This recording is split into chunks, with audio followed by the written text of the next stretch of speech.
Yo guys, what is going on, and welcome back to a brand new Fortnite video. In this one I'm going to show you guys how you can use two different throwable items in a single match.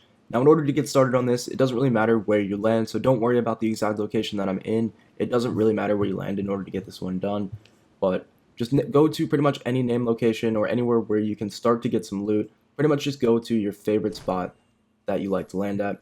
Now, as you land there, you're going to want to start getting loot as normal. You're also going to want to get some mats as well so that you can make sure that you can survive.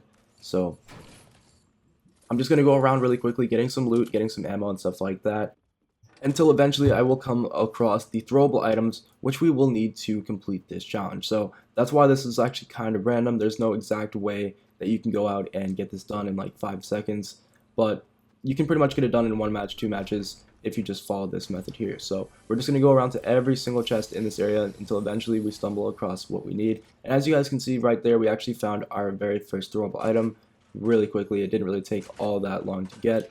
So we're going to loot this entire area, and you're going to want to do the same wherever you land at. Just go ahead and loot anything that you can until eventually you come across the throwable items.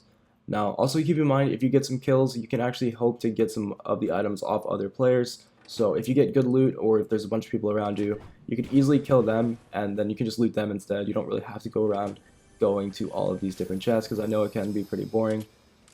So once you've got a decent amount of loot, if there's nobody around you, you do want to just head on over to the next town, or at least start going towards the circle.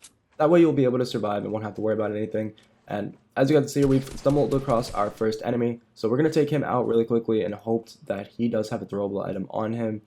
So really quickly, I'm just going to take him out, build around the slurp so that I can get some. I saw he had some shields, so I figured I'd better get some real quick anyways. And I don't know, he wasn't really building, wasn't really challenging too hard or anything like that, so I ended up taking him out pretty easily and moving on to the next area that we can loot. So we went across all of his loot. He did not have a throwable item on him, unfortunately. It would have been really easy for me if he did have one, but just collecting a few more mats, heading on over to the next area, and hopefully we'll be able to get our second throwable item over there. So it's not enough just to have one set of throwable items. You will need to get 2 different sets of throwable items. It's sort of like the trap challenge. You couldn't just put down a bounce pad or just put down a poison dart trap, but you had to be 2 different items all in the same game. So if you'd like to land over at that gas station, it's really not all that bad of a spot to land, because after you loot there, if you don't get your second throwable item, you can start to hit all of these vents, and then you can take the vent over to this pirate camp.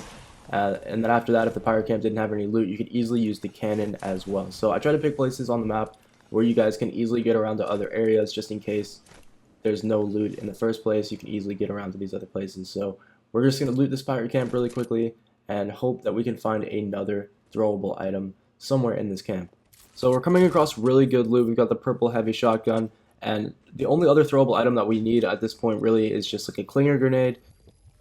So I'm just going to end up shielding up. Hopefully you guys have come across something as well by now, either an impulse, a clinger, something like that. And you just need to hold that item, or you can throw it straight away if you'd like to at least get it out of the way, or if you're afraid of dying or something like that, you can just go and throw the item straight away. But as we loot the rest of the pirate camp, I was just about to leave, but right before I left, I ended up seeing a set of clinger grenades on the floor, which came in pretty clutch because that's all we really needed in order to complete this challenge now. So if this area didn't have any clingers for you, I would suggest getting in one of the ballers, or maybe even hitting another one of the vents. That way you can go and search another area, maybe retail or somewhere closer to your circle, because I know everyone's map is probably going to look a little bit differently. But as you guys can see here, I just picked up my second throwable item. This is the clinger grenades. So once you've done this, all you'll need to do is just throw 1 clinger and then throw 1 of your impulse grenades, and you will complete your challenge. So hope this did help you guys out. If it did, be sure to drop a like down below, and if you're new to the channel, be sure to subscribe, as I do upload weekly Fortnite guides that you do not want to miss. So other than that, that's pretty much it. Enjoy the rest of your day, and I will catch you guys in the next Fortnite video. Peace.